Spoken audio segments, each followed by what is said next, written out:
Inilah 4 wali kutub penjaga alam semesta yang memiliki kekuatan dan karomah layaknya manusia super. Kalangan umat Islam khususnya di kawasan timur dan barat tentu tidak asing lagi dengan nama-nama 4 wali kutub yang terkenal di kalangan umat Islam di timur maupun di barat. Yang dimaksud wali kutub adalah seorang yang sangat dekat dengan Allah dan mempunyai kedudukan yang sangat mulia. Wali kutub ini juga mempunyai kelebihan dari manusia pada umumnya. Mereka juga bisa menjawab rahasia hakikat ilahiyah.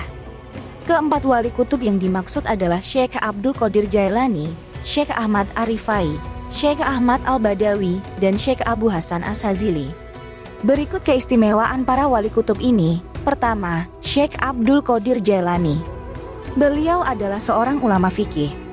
Sosok Syekh Abdul Qadir Jailani memiliki karomah yang sangat luar biasa, di mana Syekh Abdul Qadir Jailani bisa menghidupkan orang yang mati selama ratusan tahun. Syekh Abdul Qadir Jailani disebut sebagai pemimpin dari seluruh wali yang ada. Beliau pernah berkata, kakiku ada di atas kepala seluruh wali.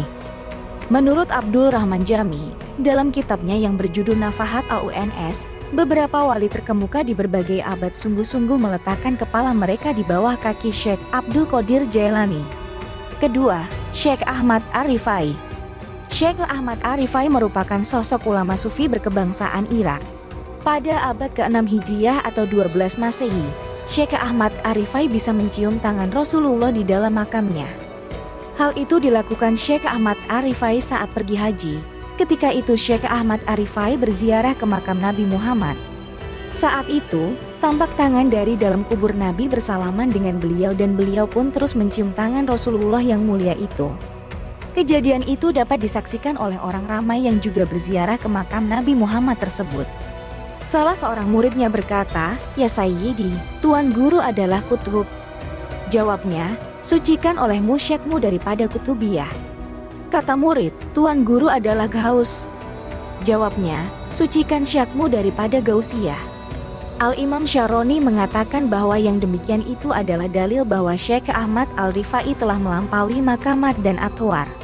Karena kutub dan gauts itu adalah makam yang maklum diketahui umum. Ketiga, Syekh Ahmad Al-Badawi. Salah satu ulama terkemuka di Jazirah Arab dan Timur Tengah adalah Syekh Ahmad Al-Badawi.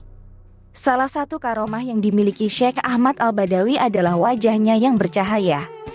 Karena terlalu bercahaya, Syekh Ahmad Al-Badawi lalu melilit wajahnya dengan sorban sebanyak 2 kali. Setiap hari, dari pagi hingga sore, Syekh Ahmad Al-Badawi menatap matahari, sehingga kornea matanya merah membara. Apa yang dilihatnya bisa terbakar, khawatir terjadinya hal itu. Saat berjalan ia lebih sering menatap langit, bagaikan orang yang sombong. Sejak masa kanak-kanak, Syekh Ahmad Al-Badawi suka berkhawat dan riyadoh, pernah 40 hari lebih perutnya tak terisi makanan dan minuman. Syekh Ahmad Al-Badawi lebih memilih diam dan berbicara dengan bahasa isyarat bila ingin berkomunikasi dengan seseorang. Ia tak sedetik pun lepas dari kalimat thayyibah, berzikir dan bersolawat. Yang terakhir, Syekh Abu Hasan Asyazili. Salah satu karomah yang dimiliki Syekh Abu Hasan Asyazili adalah sewaktu beliau berumur 6 tahun telah mengenyangkan seluruh penduduk negeri Tunisia dari kelaparan. Syekh Abu Hasan Asyazili mengenyangkan penduduk negeri Tunisia itu berasal dari uang yang diperoleh dari bangsa alam gaib. Keramat itu tidak diberikan kepada orang yang mencarinya dan menuruti keinginan nafsunya dan tidak pula diberikan kepada orang yang badannya digunakan untuk mencari keramat. Yang diberi keramat hanya orang yang tidak merasa diri dan amalnya. Akan tetapi dia selalu tersibukkan dengan pekerjaan-pekerjaan yang disenangi Allah dan merasa mendapat anugerah dari Allah semata. Tidak menaruh harapan dari kebiasaan diri dan amalnya.